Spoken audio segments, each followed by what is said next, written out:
if you are interested in working with your spouse, or you already do, talk to them about lanes, talk to them about roles and responsibilities, and just talk about your strengths. And maybe it's in the way that you're saying you're able to compliment them and say, hey, you know what? I really like that you do this in our business or for our family. I love that you have the strength that I don't. Mhm. And so that you can get more familiar with who's got what strength. This is the Fit Investor Podcast, where we talk about how to live a more holistic life of being fit, not only financially, but physically and faithfully. We'll be joined by experts in all these areas to share their experiences and actionable and practical tips so that you can be a fit investor too. So now let's join our hosts, Cale Delaney and Brenna Carls. Welcome, ladies and gentlemen, to another episode of The Fit Investor. I'm your host, Cale Delaney, here with my co-host, Brenna, the karaoke maven, Carls. And we have a special guest today who, if we're lucky, maybe we'll hear a duet. But her and Brenna have shared some karaoke chops together. But our special guest is Heather Meuer. And Heather is an STR and RV park investor in Missouri. She's a wife, mom of four, and loves sharing about partnerships and mindset to those in the real estate investing community. Her and her husband, Ryan, have been working together as business owners and entrepreneurs for over 16 years and have grown their portfolio to over $7 million since diving into real estate just a little over 2 years ago. They're currently developing a glamping and RV resort in Branson, Missouri, and actively pursuing growth in the RV and mobile park space. So we're excited to dive into that and explore some more personal aspects in terms of her faith and her passion for couples being able to work together. So with that, Heather, welcome to the Fit Investor. Thank you so much. Excited to be here, you guys. Absolutely. Absolutely. So Heather, I mentioned that you and Brenna got your intro together on the karaoke stage here at a recent conference. Yeah. It And was bitter. He's just going to be the bitter I am of the going to be conversation. bitter. Yeah. Next time. Next time. Next time. Funny enough, though, we had actually met at a conference for the first time as well. What, two years ago? Probably. Probably. Yeah. Yeah. But so why don't you just take us a little bit aback. I know you said you've been in the business for 16 years and everything, but take us back to really before that, really starting with your faith journey, if you don't mind, and how that has led into where you are now with your business and working together with your husband and everything. Yeah. We've been in business together for over 16 years, but we've only been in the real estate business for the last 3 years. Yeah. As far as our journey, my journey, my husband and I have been married since 2006. We've grown a lot together. We've had to, and it's been wonderful being business owners together. But my faith journey, I came to know Jesus when I was a teenager. Did not at all lead a straight and narrow path at all. But when we really honestly, when we had kids, that's when the reality of our kids' futures, and it really solidified for us that we needed to really focus on going to church and building that relationship with God. And so we did, and that's been a big part of our lives since then. It's crazy to think about the things that have happened in our lives that we can look back on and really see how God has orchestrated those or led us through those, whether it be successes or struggles, and just the places that He's put us. And yeah, it's been a journey of trying to make sure that in everything we do, we're honoring Him, and that we're also trying to be really aware of where He's leading us. It's not always easy, and we're far from perfect at it, but it's something that we really try to lean on and need to do better at every day. Don't we all? Yep. Did you grow up in a Christian household, or like how did you initially come to faith in Christ? Yes, but we didn't go to church. And Okay. so it wasn't something that was a conversation every day. We would come visit my family, and in the summertime, we'd go to church then. And I started going to church with friends in high school. And that's really when that happened. Hmm. Interesting. And then you said when you were a teen, you came to put your faith in Christ. And I always find it interesting when people come to Christ in that stage because it's such a developmentally, what's the word I'm looking for? Formative stage. And there's so many pressures going on around that time. Of course, getting into college ages and all that type of stuff.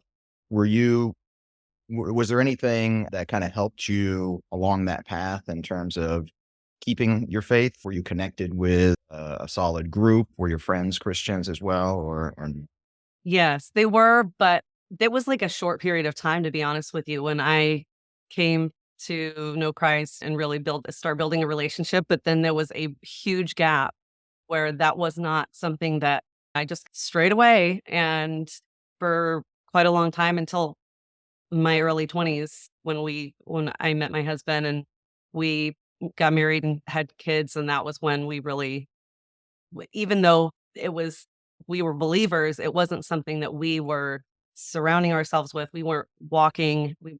So it was not like I said, not a straight and narrow road. It was definitely a in and out relationship, which is amazing to look at, honestly, to see where we are and the people that we're able to meet from then to now, to say that was not always there, but God has seen us through.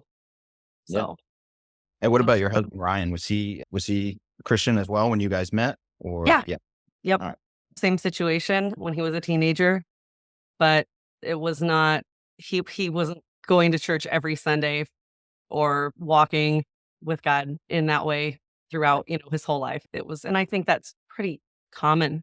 Unfortunately, that's not always the case where people come back to Jesus and continue to follow him. So grateful that he was graceful enough to show us where we needed to be again. yeah, no, absolutely. And I think it's again, like you said, looking back, you can see so many brings a lot of clarity to things. You can see so many divine providences and things of that. And looking back now, I can certainly see how the importance of having a partner who is Christian as well. And because especially when you're younger and that type of stuff, like you said, oftentimes we may not be walking as strong in our faith as we should be. And especially when hormones are raging, finding a partner of the same faith may not be on the top of our priority list. But as you get older, you realize just how important that is, especially when you do start building a family and that type of thing to share those same values. And so it's great that you two came together and you reinforced each other. And you said once you started building your family with your children, then you guys really got back into the word, got back into the relationship with Christ and have built your foundation since then, which is excellent. So, Yeah. and so now take us through, would you say that your faith has helped as a foundation in building this business relationship together as well? Yeah, obviously. Yeah. I think our faith has helped in everything that we've done and where we're at, the decisions that we've made. Far from perfect at any of it, but yes, always. That's Gotcha. awesome. No, and How old are your absolutely. kids again? What's that? How old are your kids again? 12, 9, 7, and 4. Oh, wow. Okay. Does the 12-year-olds, have they started to help you any with your RV and campground kind of business? Oh gosh, it's not open yet, but they are Okay. very excited about it now. They want to open up an ice cream shop there. They wanna do something fun, so I can't wait to see what happens when we open and how they wanna be a part of that. So, That's they might really be awesome. dusting shelves, but no, they've helped with a little bit with our short-term rentals. When we were demoing our first property, they were in there knocking down shelves and just for fun, and we homeschooled for a few years, and so we were able to just travel around and go back and forth because we didn't always live in Branson. That's where we're at now. Right. So we were everywhere together and they would help us. And it was really important for us for them to see what we were doing and that this is how we're building our future. This is not an everyday job. We're not going into work in a building, but this is how we're building a future for our family. Mhm. Yeah. It's No, and neat that's to excellent. see. Oh, go ahead. Yeah, no, I was just gonna say that's excellent that you're involving the kids in there and showing them a different path because that's what we lack so much today is seeing that there's different ways to live and make a living. So it's excellent that you're exposing them to this at a young age. Yeah. I think the cool thing too with the campground thing, it's going to be it will be neat if it stays in your family where it's a generation, like your kids run it and then their kids. I don't know. I think I've always thought that would be a cool legacy to have. We're to be honest with you, like, we are gonna put a team in there as soon as possible because we are real estate investors, and Yeah. so we're not gonna be there running it much. Don't get me wrong, the first year I will probably be there a lot to make sure that everything is in place and we have the staffing we need and all that, but hey, if they wanna when they're 16, they're gonna be working there for sure. Yeah. Yeah. How did you come across like a campground opportunity and what made you want to invest in it? I know personally when my husband and I had to live in an RV for a little bit last year in Texas, and I was sitting there like walking around the campground doing the math for every single plot, and I was like, "Oh my gosh, there's so much money here of how much money these people are making." How did you come across it? What what made you take the leap and how did you learn or where did you learn all about it and everything? Yeah. We are lifelong campers. We love camping. We have been camping, both of us, my husband's family, my family have been camping since we were kids. And it's been an important part of our family and what we do for fun. We have an RV. Our kids have been camping since they were little. We have always wanted a campground. Actually, the very first property that we ever put an offer in on was an RV park in Florida. But then it didn't go through because the sellers disclosed some information that made the numbers not work. And that's when we pivoted and started looking in Branson. So super happy that happened. But we were actually at the closing table of another property that we were closing on. And I mentioned to our agent, like, someday we want an RV park campground. That's something that we'd really like to have sometime. And I think I know one. There's an abandoned campground here in town. And that's literally all it took. It was a long, long process, but that was the one. And we drove through it. It had been abandoned for a long time. You could barely see where the campsites were, but and it was just there was an old house on it that was falling apart. The bathhouse was falling apart. There had been squatters there, but driving through, we could see what it could be. And we started dreaming about, wow, this is a perfect spot, perfect location. It's already zoned RV, which is impossible to get something zoned RV in city limits. Mm. And then we just started thinking about it and running the numbers. I think that our background as business owners, we owned an auto parts business previous to this for 16 years. And that owning that and building that, expanding that really, I feel like helped us know how to run a business and made the numbers not as scary, those big numbers, because we're used to those big numbers.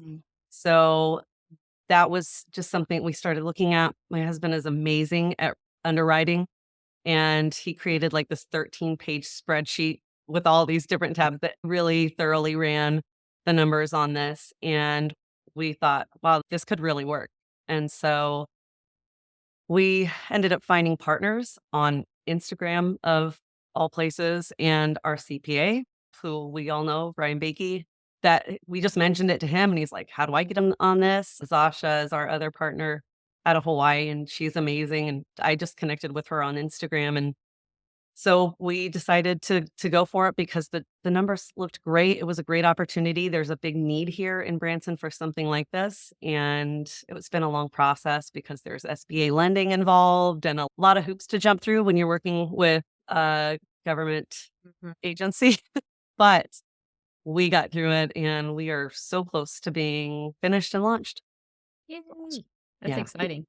Did you find your partners or start looking for partners prior to being under contract, or was that after? Or Yeah, it was before because that was the part where, okay, we know we can do this. We know the numbers work. We can manage this. We can manage the build. We can figure all these things out. But we didn't have the money for it. And so I ended up reaching out to Zasha on Instagram. I followed her. She did not know me from anywhere. We actually are in the same mastermind. And so I think she probably checked me out from there and make sure that I was legitimate. And I just reached out to her. She posted a story like, what kind of real estate investing do you do?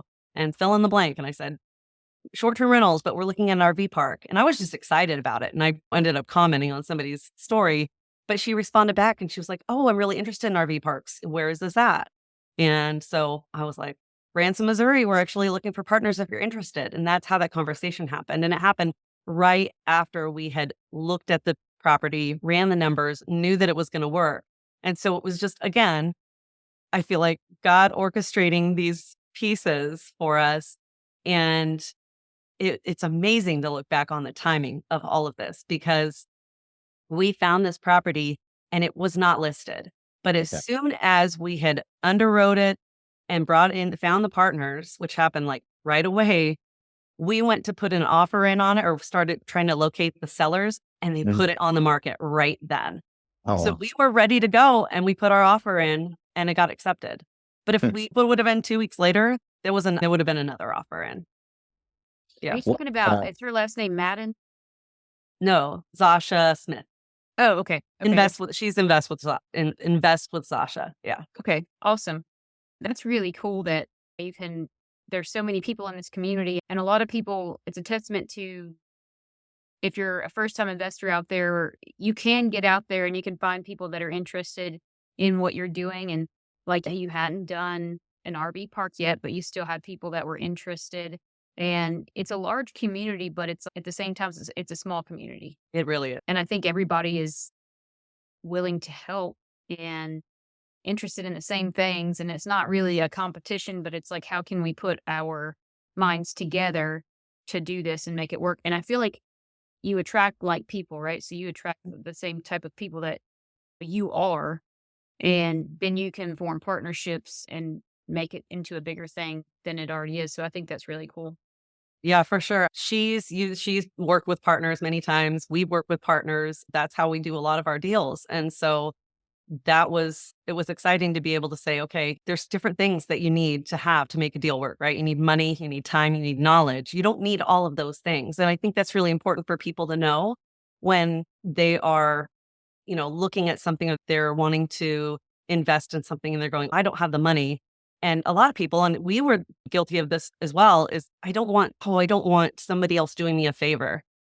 They're not doing you a favor. You're working together Mhm. because you're doing them a favor in that they can invest passively in something and put their money to work, but not have to do the work. And again, there's value to each of those things: time, knowledge, money. There's value to each of those. You don't have to bring all of those together. You find the missing pieces. And yeah, that's a very good point. I wanted to see, do you mind sharing a little bit about what that partnership structure looks like? We It's a little confusing, but there's like percentage wise, or what are you looking for? Just you mentioned, okay, one person maybe is bringing capital, one person is bringing the management or the time, one person bringing the knowledge, just like what roles do each of the partners? It's and so we've had different partnerships and each one works differently based on the project, the situation, and we're still learning with every partnership that we do. We're looking at the value of each of those things, and in different projects, they're valued differently. If somebody's bringing a lot more money, that's going to be valued at maybe different than somebody that's bringing a little bit of money. If somebody's bringing $100,000 to something that needs $600,000 and they're not doing anything else, they're getting 10% equity in it. And somebody else that's bringing 400,000 and they're putting up maybe their house, because there's a lot to it as far as, especially with an SBA loan, they need collateral either in money or in properties that you own in equity. So we had to put up collateral of ours. Zasha had to put up collateral of hers. And that kind of changed those things. So when somebody's bringing more money, they're going to have like 45% equity in something, maybe say. And then we're doing the work. We found the property. We underwrote it. We negotiated it. We're managing it. So that's when there's different levers that you can pull. And so if we've got 30, 45% or somewhere around there, I can't even remember, equity in it, but we didn't put money into it, or not as much as others did. But what we did in this is we found another person to help manage the project, because that was something that was a huge, like a big scary thing is managing a project this big. And as much as I know my husband could have done that, and he's got a lot of experience again with construction and all those things, but we found a partner that lives very close to the project, super familiar with Branson. He is a project manager. He builds lots of big projects like this. And he knows all the contractors in town, the ones to talk to, the ones you don't want to work with. And he's built relationships over the years. So we brought him in, gave him part of our equity in it so that he could manage the build out. Okay. So, and then just looking at partnerships in general and how that split might work, we're managing it. So then you want to consider a management fee when you're managing something as well on top of that equity split. Were you the one that knew that had the leg up on the SBA loan? Did you know about SBA loans before you got into this one? No, we didn't. We all really learned together on this. It was a really great learning experience, also stressful. But because at first we were thinking, okay, we're going to try to go with a local bank. But because this was not an existing business that has an operating income, there was nothing for those banks to go off of. And as much as they wanted to, they just couldn't because there was Yeah. nothing there. So we did have to go with an SBA loan. That was something that we didn't really know if we wanted to do, but really it was the best option in our scenario. It took a lot longer than we thought. It was a year long before we closed on that SBA loan. Oh, wow. There was so much, just the different studies that they make you do. And really, those are great to know about. So there's a feasibility study, which is basically a big market study that they look at. We go on AirDNA and Rabu and for short-term rentals and say, okay, what can this make? You can't do that. There's nothing like that for a campground or glamping resort. And because we're building something pretty unique, we've got 50 RV sites, 17 glamping sites, and there's not anything that we can look at and compare it to and go, okay, so it can make approximately that. They're charging this much per night. We did our own market research and did a lot of it to try to be conservative but accurate on what those numbers might look like. And then we also had to have this feasibility study, which is like a $10,000 market survey, but they come back and they give you a 178-page report on the local market. They have data on everything. They pull all the local comps, what their nightly rates are, what their seasonality is, what their occupancy is, what they look like, and take that into consideration. And then they have national data for the glamping as well, pulling, because that was the thing I was worried about. I'm like, how are they going to know?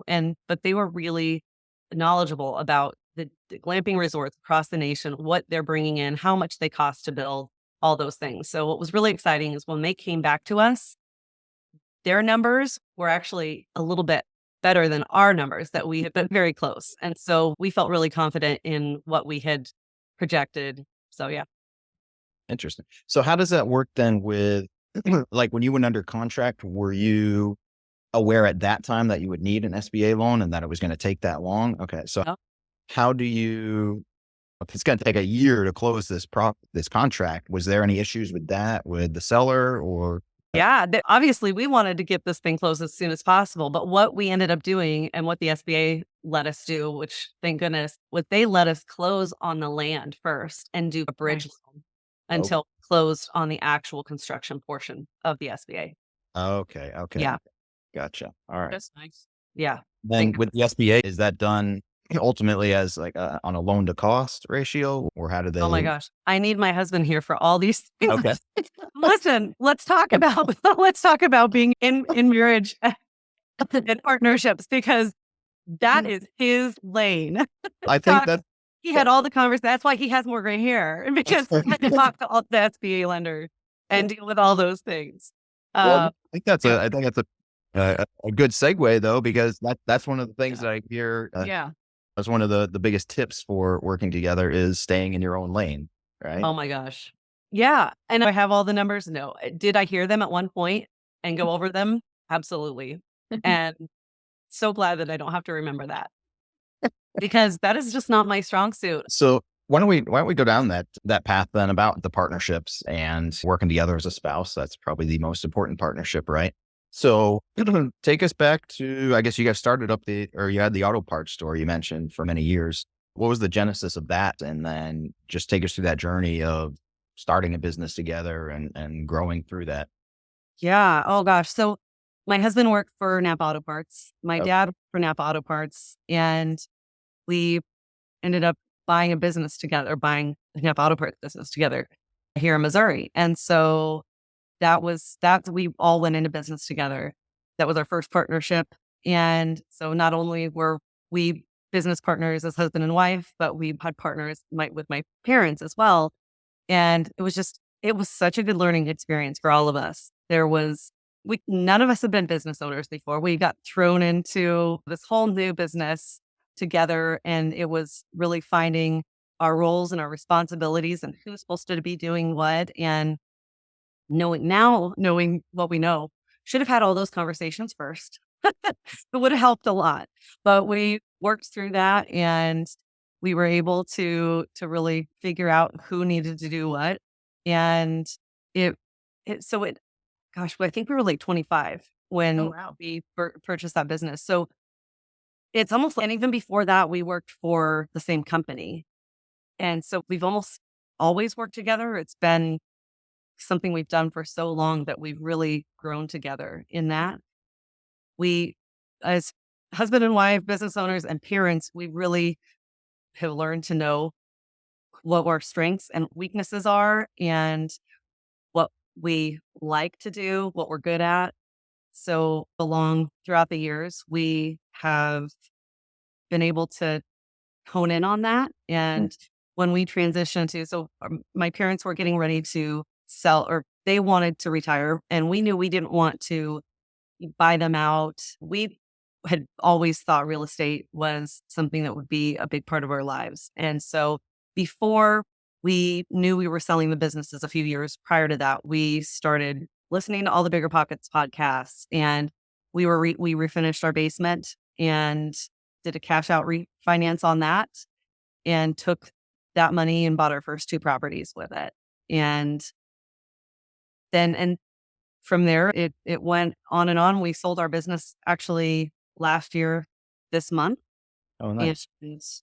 closed on the campground property the day after we closed on our auto parts business, selling that. And the day after that, we got under contract on our personal home. So it was just a lot. It was a busy March for Yeah. business for us.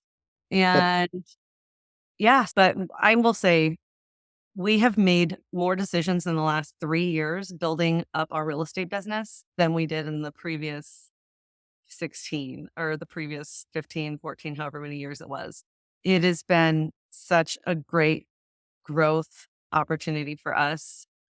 And what I like to tell people is your marriage is the foundation, right? God is the foundation of our marriage, but in our marriage is the foundation of our home and our business. And if your marriage isn't strong, then your business is going to suffer. It's your marriage, being in business together with your spouse really puts your marriage under a magnifying glass. So if there's things that you struggle in business, it's going to make it worse. If your strengths are going to be even magnified in business. So that's something that we have discovered, and staying in your lane is a huge part of that.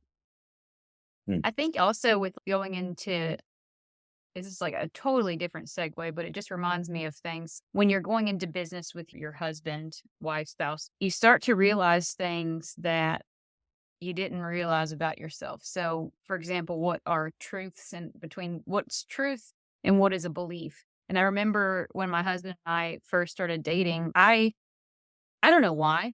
I really don't know why, because I asked myself this and I still do it. But like my mother did it, my grandmother did it. I keep grocery bags.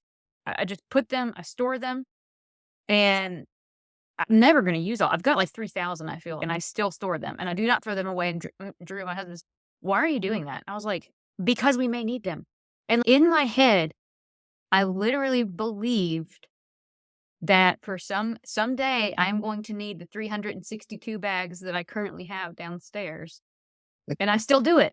But Have you noticed, like, when you and your husband started doing stuff together, business-wise, did you notice, like, little quirks about you that you didn't realize? Yeah. Gosh, far from perfect. There's things that I notice. I'm a control freak. Like Yeah. I, I like to know what's going on with everything. Yes. And I realized, and especially once we started our real estate investing journey, I realized that I needed to let him have control over the things that he is in control of and have complete confidence in what he's responsible for because he's amazing at it. There's no reason why I need to like and it honestly it just really quickly got exhausting for me to worry about or to ask him about. And it's not that we definitely communicate really well and that's a huge part of it. But I learned really quickly that I like to have control over things but I acknowledge that and I let go of that. So now it's still be an issue and I don't even ask him about it. I'm like, he's got Yeah. it under control. But at first it was like because we were building a business, everything was new. I saw that in myself that everything was new and it was scary and you want to make it work so bad that you kind of want to make sure that help with this. Is there any and yeah, quickly learned that about myself. I will give myself a pat on the back because I'm really let a lot of that go. And the great thing is there's anything I know that if there's anything that he needs, that he's going to come to me and say, hey, here's this issue, or help me figure this out, or let's think about this. And I do the same thing. But he has complete confidence in my abilities and what I'm responsible for, and vice versa. Yeah. So that's been a great part of our journey Yeah. together. Business owners. Yeah. You talk about a foundation, and it's almost like that means a best friendship because you have to be best friends to hear that unwanted information about yourself that somebody brings to light about you. And because if my husband tells me something, I'm like, that hit me the wrong way, but I do realize this and accept it.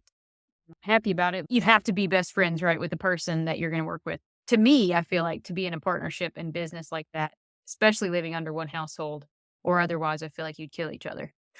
For sure.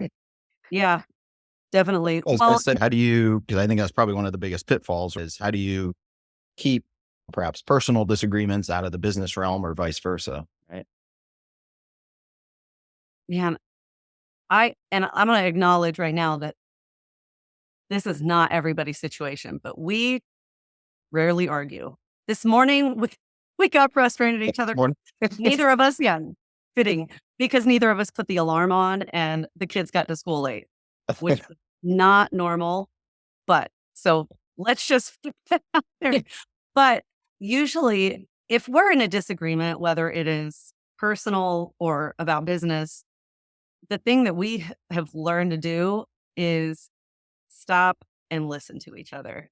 I think that, and sometimes we need a minute, but it's something that we have talked about. Man, we've done really good at this.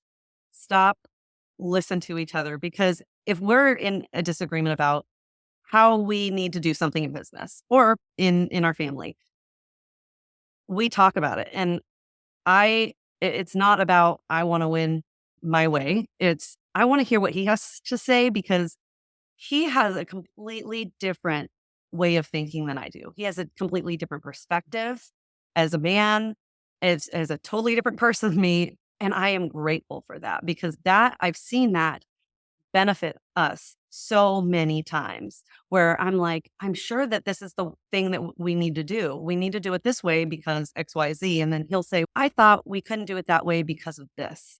And I'm like, you know what? You're right. I never thought of that. Like, Yeah. we have to do it your way. And it's not my way or his way. It's the way that's going to benefit our business, our family the best. I will say like 51% of the time, it's no. You're like, I'm right all of the time. Right. Like, 49, 51, Yeah. probably the right ratio. No. I think what you just mentioned there is key and being able to be humble enough or let down the pride to accepting maybe their way or their perspective is better in this situation than yours. Yeah. That's being humble and just keeping in mind that the two things I keep in mind is I'm not trying to win. We want this to benefit us because we are in this together as a team. We might Right. have difference of opinions sometimes, but we're on the same team. The And I'm winning aspect is hard to let go of sometimes. Like, you want to Yeah. win. You're like, "But wait, we're in this together." So, do you guys ever I know you talked about your religion and being Christian together in a Christian household. Have you ever actually do you pray separately, or have you sometimes prayed together when you're going maybe a business venture that you're not sure about? Do you guys ever sit down and pray together, or do you do your separate things? Gosh, we need to pray more together. We do sometimes. We should more. We go through seasons, I think, of praying more together and praying separately. Mhm. But it is, like I said, not at all perfect at it. And we're always wanting to improve in that. And that's something that we've even talked about before. And we need to pray more together. But yeah, not all, it doesn't always happen. I feel And what like that's also a I don't know, that's an intimate thing to me, praying, and even though it's like your best friend, I would have a hard time, like, praying. I love the people that are like, "Can I pray for you?" And then they just start spitting it out, and it sounds amazing, and I'm like, "I will pray for you silently," 'cause it's the same feeling as, like, you're in a room with 35 people about to eat dinner, and they're like, "Brenna, do you wanna say the blessing?" I'm like, "No, I don't. I sure don't." But to me, it's an intimate thing, so even if you can bring it together, I think that's really cool. Something I would definitely need to work on because I haven't been comfortable with that yet, so I just wanted to ask you your opinion on that and, like, how you guys did that. just Yeah.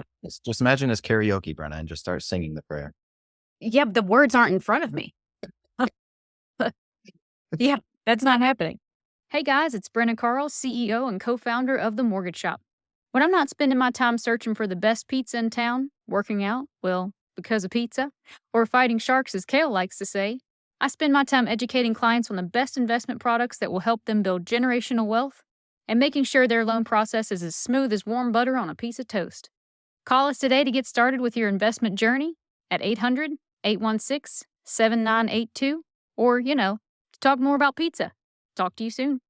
I was gonna ask too about 'cause this auto parts business, you did it not only with your husband, but with your parents as well, which that's one of the other cardinal sins that you hear of with partnerships. Don't go into business with family. So I'm curious, did you guys have any serious challenges with that, or was that a smooth sailing? No, it wasn't smooth sailing. It was hey, like I said, it was I love my parents. They're incredible. They are incredible people, but you have to realize going into business, we all went into business together, not ever having owned businesses and just navigating. We didn't know what we didn't know. And so there was a lot of learning throughout that time period. So there was a lot of who's going to do what, again, whose lane and is what, and not crossing over that, or who's gonna have the ultimate say in these things. Mhm. Yeah, there was definitely struggles, but thankfully, we love each other enough to where we got through those and made it work, and we built an amazing business together. We were able to sell it at honestly, I feel like the perfect time, and so it did definitely work out, but there was a lot just like anything, there was a lot of lessons that we learned from that could have made it easier on all of us, right? Having those conversations first. So now we still go into business with family. We have a family member we have a short-term rental with that we brought them in as a capital partner because they reached out and said, "Hey, we see what you're doing, and I wanna invest. I have money to invest, but I don't wanna learn all this stuff. I don't wanna manage anything." But we have those conversations. We have a partnership agreement. We spell everything out and we say, okay, this is going to be your roles and responsibilities. And sometimes, a lot of times for us in partnerships, it's you bring the money, you sign on the loan, and then you get to sit back and relax. And then we do the rest. And so but I always say, have those uncomfortable conversations first, because Right. as uncomfortable as they are, as far as this is my lane, this is your lane, you're going to bring your strengths to it. I'm going to bring my strengths. And at the end of the day, I have the say in this and you have the say in this. That is so important because if you're not sure, and like I see a lot of people that are like, oh, I'm going to go into business with my best friend, and they don't have those Mhm. conversations first. Right. And your best friend is amazing, but your best friend, the business owner or the business partner, Yeah. they're different. It's just like working with someone versus just being friends with them. You don't know them and the way that they operate setting versus a personal setting, and it can be completely different. And not that it's a bad thing. It's just you need to know what that looks like. And so Right. I was having going to ask you about uncomfortable. that. Yeah, because every time I say something about family, I've heard people like, "Oh, I wouldn't go into business with family." And how, I guess, since you didn't know how a certain person in your family worked, how did you have that conversation with your husband? Okay, if this thing goes south, how are you going to maintain that personal relationship? Have you ever talked about that, or did it even come up, or how did you get past that roadblock? Work through that when we were in business with my parents. But with moving forward, that was that really good lesson that we learned there is moving forward, we it's never even been a question really because there's a written agreement on who is responsible for what. In our case, and everybody does this a different way. So there's going to be people that disagree, but in our case when we have a business with someone else, there's always an end date. And that way because people's and not because we want to test this out and we're not sure it's going to work, but because people's lives change. They might realize, hey, you know what? I need this money for something else, or I can't devote my time to this or whatever. So we usually have a 5-year like out where, okay, this is our agreement. We're purchasing this property and then we're going to sell it in 5 years. And, or we either are going to sell it or we are going to agree together on continuing for another X amount of time or agree that you will buy us out or vice versa. But that way there is not just this unknown time where their money is tied into something, your time is tied into something. Mhm. Yeah. So that's important. Right. So looking back then, now throughout all these experiences and lessons learned with the partnerships, with the businesses, with your faith and everything, how do you guys, how do you integrate your faith now more so in your business? Or I guess what I'm trying to ask is, do you now integrate your faith more into your business? Does that play a bigger foundation when you're considering partnerships or who you're going into partnerships with, or just thinking about, like you said, okay, these are the scenarios that we have seen before. How has our perspective changed on this now? Does that make sense? Yeah. I so how is our faith integrated with our business decisions? Is that kind of Yes, that's a better way of putting it. Thank you. no, and I just was confirming. Could have been totally on. So I'd like to say that we sit down and pray over every single scenario together when we make a decision. We don't. We should. We absolutely should. Do we pray about it? Yes. Am I constantly in prayer about our future and any struggles that we're having? Anytime that we have something come up where we're like, oh my gosh, how amazing is that? Look what happened. I'm super grateful in that. And I don't we don't do it enough. We don't integrate our praying about our situation in everything we do as much as we should. I probably most people would say that as well, but we do consider that and we talk about it and we're always looking back and saying, look what happened. Look how God orchestrated this. We're just yeah, we're always trying to use discernment on in what we do in the decisions we make.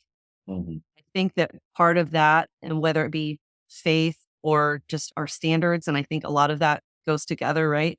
Is making sure that the decisions that we make together and that we know our values. And so that's part of what we are doing every day in our business.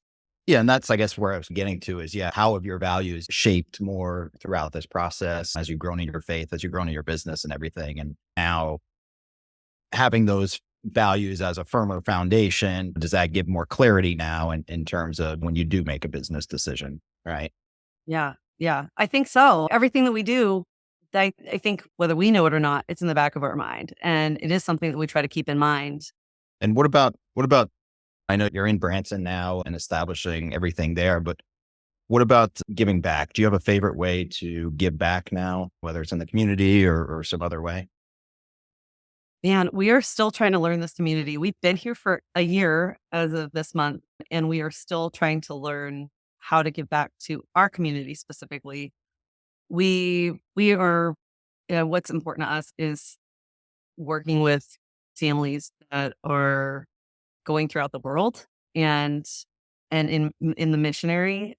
But as far as local, something that has been like on my heart that we haven't done necessarily here in Branson, but that we are working on, and we just bought a mobile home and RV park in a few hours away from here. And I think that affordable housing is something that is a way that we can give people a really great place to live Hmm. that doesn't cost a lot of money.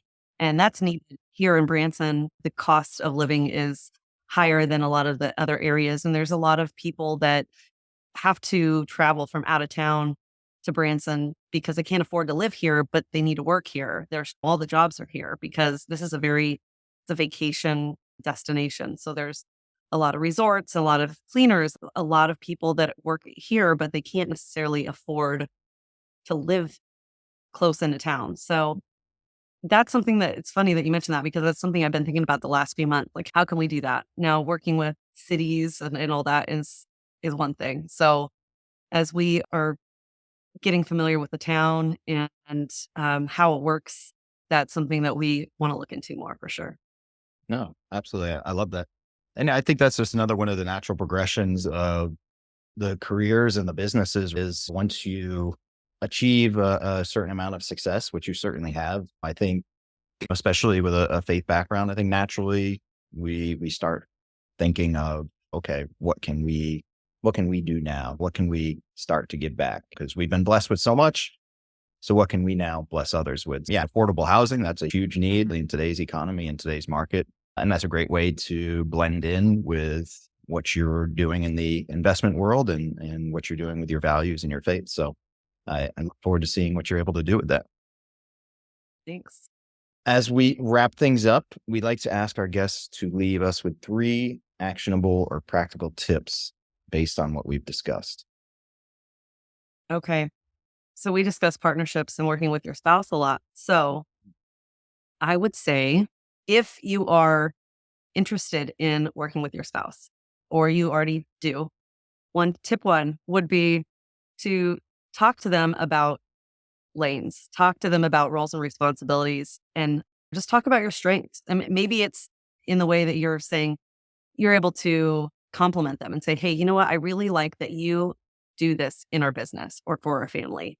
I love that you have the strength that I don't. Mhm. And so that you can get more familiar with who's got what strength. And so that would be tip one. Tip two, gosh, put me on the spot here. I'm not sure. Pray with your spouse. I'm going to do it today. Pray with your spouse about your future, about business. And that's something that I think we can all do better at. I know speaking personally for us, that's something that we could do better at and is only going to help our marriage and our business. Mhm. Number three would be work on giving yourself grace and your spouse grace in everything that you do. And that can be hard. It can be hard to give yourself grace. You know Yeah. what I mean? Struggle that I have. I always like to remember that this is a season. So like maybe that would be my tip three. That's my motto is this is a season, right? So as investors, as business owners and entrepreneurs, our days do not look the same and our months don't look the same. And there are seasons where we are crazy busy, where we feel like we're failing as a spouse or failing as a parent because we are more focused here than we are there. And then there's other times, the next season, you're spending a lot of time here and you're feeling like you're failing in this other area. So what I have to remind myself, and I feel like it's helped me a lot, is just that statement. This is a season. There's going to be great things about the season, really easy things and really difficult things. And that's going to be different in the next season. Love Yeah. Love that. it. Yeah. I remember you had mentioned that to me when we had talked last, and I think that's very good wisdom there. See, Yeah. I'm going to take what you said in the first one and use it and normal things because it sounded very nice. You said, I love that you have this talent or gift that I don't have that you can do, and I'm going to use that for oil changes, Yes. taking my dog to the vet. I'm like, I love that you do this so well, and I don't. And my husband's going to be like, that's a load of bull. So, but I'm And going to try that on him and see hoarding, how he not reacts. hoarding plastic shopping bags. Yeah. I love that yeah. Okay, so I have 2 questions for you. One, I usually ask people, but one, is that a cowbell behind you? No, on the wall? Yeah. No, it's just a really unique light fixture. Okay, it looks like It I doesn't thought it was look a like a cowbell. I cowbell. thought that was pretty cool. We She's got bought 4 a kids. very That's how she calls them for dinner. yeah, exactly. We bought a very 1970s house that is all original, Oh, and that's so cool. I love it. It has so much character. So, yeah. Love that. There's That's also awesome. like strobe lights up there, like disco lights up in the ceiling that somebody had put up there at one point. We can't take those down. That's hilarious. That's pretty cool. I should have had this going. I'll try to find a cowbell and mail you one in case you Thank want to you. put that up on the other side. There's plenty of space. We haven't decorated this one yet. All right, last question. What's your favorite pizza from where and why? Oh, God. Pizza. There is a great place in town. I'm not like a huge pizza person. I'll eat it. There's a great place in town here called Mr. G's Pizza, and they're like specialty. Mr. G's specialty pizza has roasted or pickled green peppers on it and mushrooms and sausage. It's the kitchen sink. But there's something, and it's thin crust, and I'm not usually a thin crust pizza girl, but there's something about this pizza that is great. So I would say that's my favorite. Come to Branson, and I will do that. yeah, we'll find karaoke too. Yes, we will. We'll have to tell Kale about it so he won't be bitter. There we go. Yep. Yes. Love it. Love it. Thank you so much, Heather, for coming on and sharing your words of wisdom with us. We really appreciate it. And stay tuned, ladies and gentlemen, for another episode of The Fit Investor. Thanks, guys.